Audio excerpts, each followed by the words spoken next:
এই বিএনপি সরকার পদ্মা ব্যারেজের কাজেও হাত দেবে, ইনশাল্লাহ তিস্তা ব্যারেজের কাজে হাত দেবে।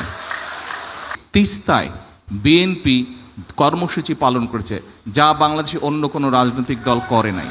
তারা হয়তো বড় বড় কথা বলেছে, গরম গরম কথা বলেছে, কিন্তু কাজ যদি কেউ করে থাকে, ডেলিভারি যদি কেউ করে থাকে, পরিস্থিতি যদি কেউ তৈরি করে থাকে, সেটা বিএনপি করেছে। ইনশাল্লাহ বিএনপি সেটা করবে। বিএনপি খাল খনন কর্মসূচি শুরু করেছে, এটি তাদের একটি রাজনৈতিক প্রোগ্রাম, এই কোথাও কোনো হিসাব নেই, কিছু নেই, এটা করতে হবে বলে করেছে। তা আমি খুব শ্রদ্ধার সঙ্গে ওনাকে বলতে চাই, বিষয়টি আসলে তা নয়। এই খাল খনন কর্মসূচির সাথে মানুষের জীবন ওতপ্রোতভাবে জড়িত, এই খাল খননের সাথে কৃষি জড়িত, এই খাল খনন কর্মসূচির সাথে এই ভূমিকম্প পর্যন্ত জড়িত। আপনারা নিশ্চয়ই পত্রিকায় দেখেছেন, কয়েকদিন আগে আমরা একটি সিদ্ধান্ত নিয়েছি যে আমাদের উত্তর অঞ্চল, দক্ষিণ অঞ্চলে, বিশেষ করে রাজশাহীতে আমরা পদ্মা নদীর সাথে পদ্মা ব্যারাজ তৈরি করব। আমরা যেখানে পদ্মা ব্যারাজ এই জন্য আমরা তৈরি করব যে সীমান্তের ওপারে তারা ব্যারাজ তৈরি করার, বাঁধ তৈরি করার মাধ্যমে বিভিন্নভাবে পানি তারা নিচ্ছে, কিন্তু আমাদের কাছে যেই পানিটি আসছে শুকনো মৌসুমে হয়তো আমরা কম পাচ্ছি, যার ফলে যেটা হচ্ছে নদীতে পানি স্রোত কমে যাওয়ার ফলে অনেক সমস্যা হচ্ছে। আস্তে আস্তে আশপাশগুলো শুকিয়ে যাচ্ছে।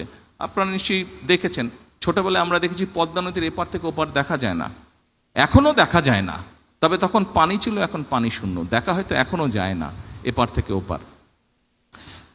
কেন চাচ্ছি আমরা ব্যারাজটি করতে? এই ব্যারাজটি আমরা এই জন্য করতে চাচ্ছি যে বর্ষাই বলুন, শুকনো মৌসুমি বলুন, যখনই হোক আমাদের দেশের মানুষ, কৃষকই হোক বা যে কোনো মানুষ হোক, তারা যাতে পানি পায়।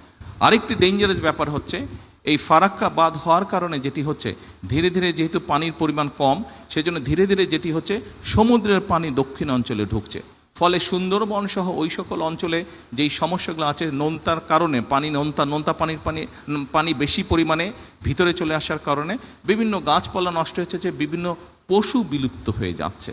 কাজেই আমরা যদি সেই প্রেশারটাকে রাখতে চাই, আমাদেরকে এই ব্যারাজটা নির্মাণ করতে হবে, এবং ব্যারাজের মধ্যে আমরা পানি ধরে রাখবো। যখন বাড়তি পানি, বর্ষার মৌসুমে যেই পানিটা আসে, সেই পানিটি আমরা ধরে রাখতে পারবো, যাতে করে সেই পানিটি আমরা আমাদের মানুষের জন্য কাজে ব্যবহার করতে পারি, সেই পানিটিকে আমরা আরও যাবতীয় কাজে ব্যবহার করতে পারি। এবং শুধু এটাই নয়, এটার সাথে আরেকটি সমস্যা আছে, আমাদের ব্রহ্মপুত্রে যে ব্রহ্মপুত্র না তিস্তা, হ্যাঁ, তিস্তা নদী যেটি আছে, আপনারা পত্রিকায় অনেকবার দেখেছেন। অনেকে অনেক কথা বলতে পারে, সস্তা জনপ্রিয়তার জন্য অনেক কথা অনেকে বলতে পারে, তবে আপনাদের সকলের সামনে আজকে আমি পরিষ্কার একটি কথা বলে যাই, ইনশাল্লাহ এই বিএনপি সরকার পদ্মা ব্যারেজের কাজেও হাত দেবে, ইনশাল্লাহ তিস্তা ব্যারেজের কাজে হাত দেবে। যারা বিভিন্ন বড় বড় কথা বলছে, তাদের দেশে পরিষ্কারভাবে বলতে চাই, এই যে আজকে এখানে দুর্যোগ মন্ত্রী বসে আছেন, এই লোকটার নেতৃত্বেই তিস্তায় বিএনপি কর্মসূচি পালন করেছে যা বাংলাদেশে অন্য কোনো রাজনৈতিক দল করে নাই। তারা হয়তো বড় বড় কথা বলেছে, গরম গরম কথা বলেছে, কিন্তু কাজ যদি কেউ করে থাকে, ডেলিভারি যদি কেউ করে থাকে, পরিস্থিতি যদি কেউ তৈরি করে থাকে, সেটা বিএনপি করেছে। ইনশাল্লাহ বিএনপি সেটা করবে।